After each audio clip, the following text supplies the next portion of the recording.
In 2015, Elizabeth Holmes was on the cover of every major magazine in America. Forbes named her the world's youngest self-made female billionaire. Net worth $9 billion. 2 years later, it was all gone. Every single dollar. Because the technology she had sold to the world, the revolutionary blood test that could detect cancer with a single drop, never worked. This is the story of Elizabeth Holmes, the greatest fraud Silicon Valley has ever seen. 19084. Elizabeth Holmes is born in Washington, D.C., into a family with a history in government and business. At 19, she is a chemical engineering student at Stanford on a full scholarship. Brilliant, driven, obsessed with one idea. She was terrified of needles, and she believed that fear was stopping millions of people from getting the blood tests they needed. Her idea was simple. What if a single drop of blood from a finger, not a vein, could run hundreds of medical tests simultaneously? She dropped out of Stanford after her freshman year. She used her tuition money to start a company. She named it Theranos. She was 19 years old, and she was going to revolutionize medicine. Within a few years, Holmes had assembled one of the most impressive boards of directors in American corporate history. George Shultz, Henry Kissinger, James Mattis, Bill Perry, two former secretaries of state, a former secretary of defense, a former secretary of the Treasury. Not one of them was a scientist. Not one had the background to evaluate whether her technology actually worked. Holmes modeled herself on Steve Jobs, the black turtleneck, the reality distortion field, the absolute certainty in her own vision.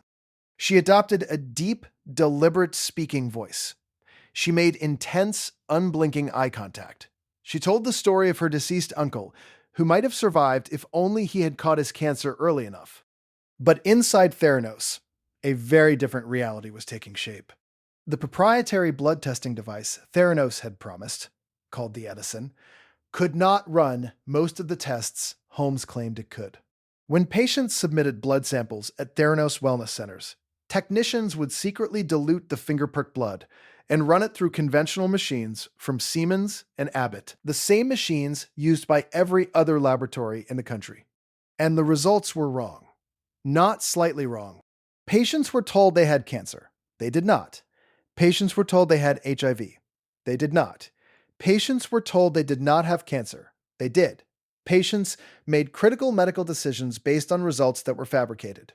By 2013, Theranos had partnered with Walgreens and Safeway.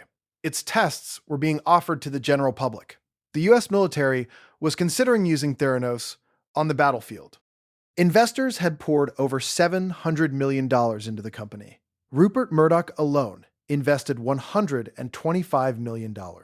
And then, one journalist changed everything.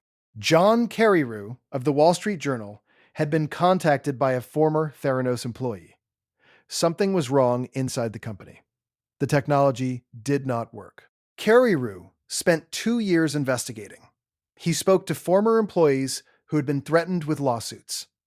He spoke to scientists who had tested the Edison and found it unreliable. On October 16, 2015, the Wall Street Journal published his findings. The headline: Hot startup Theranos has struggled with its blood test technology. Within months, the Centers for Medicare and Medicaid Services found that Theranos had posed immediate jeopardy to patient health and safety. The company's license was revoked. The $9 billion valuation collapsed to zero. In 2018, Elizabeth Holmes and her former partner Ramesh Balwani were indicted on federal charges of fraud and conspiracy. Holmes's defense was remarkable. She said she had genuinely believed in the technology, that she had not lied, she had been wrong. The jury did not agree.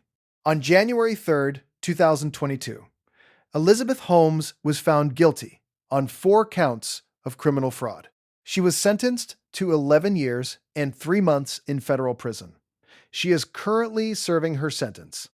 The revolutionary blood testing technology that was going to save millions of lives, it never existed.